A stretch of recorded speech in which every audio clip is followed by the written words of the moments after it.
Victory with ash এই নতুন স্ট্র্যাটেজিটা আসলে কি? চলুন ব্যাপারটা একটু বুঝে নিই।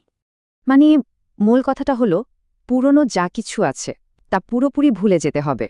তার মানে ব্যবসার পদ্ধতিতে বিরাট একটা পরিবর্তন আসছে। চলুন দেখি ব্যাপারটা কি। অ্যাশ মুফারেহের এই নীরবতা কিন্তু এমনি এমনি নয়, এর পেছনে একটা স্ট্র্যাটেজি ছিল। কারণ আগের পদ্ধতিটা ছিল শুধু আন্দাজ আর আশার ওপর নির্ভরশীল। এখন আর কোনো আন্দাজ নয়, ফোকাসটা হলো বাস্তবতা, প্রস্তুতি আর ডিসিপ্লিনের ওপর।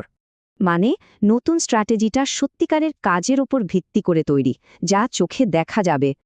তো এখন হচ্ছেটা কি? প্রথম কাজ হলো একটা নতুন ফোকাসড টিম তৈরি করা। এই টিমটা গড়া হচ্ছে একটা বিশেষ উদ্দেশ্য নিয়ে, শুধু যোগ্যতার ভিত্তিতে নয়। এই পুরো প্রক্রিয়াটা এমনভাবে সাজানো হয়েছে যাতে সবাই এক পেজে থাকে। আসল লক্ষ্যটা হলো তাড়াহুড়ো না করে আগে একটা মজবুত ভিত্তি তৈরি করা। মেসেজটা খুব স্পষ্ট, কাজ করার পুরনো ধরন এখন পুরোপুরি ইতিহাস। এটা শুধু কাজের পদ্ধতির বদল না, এটা চিন্তাভাবনারও একটা বিরাট পরিবর্তন। এর মানে হলো যারা এর সাথে যুক্ত তাদের সবাইকেই নতুনভাবে ভাবতে হবে।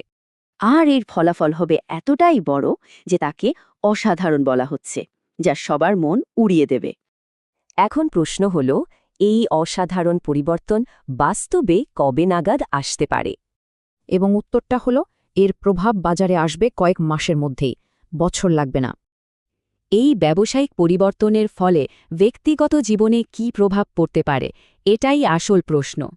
সুতরাং শেষ কথা হলো একটা বিশাল পরিবর্তনের জন্য তৈরি থাকতে হবে।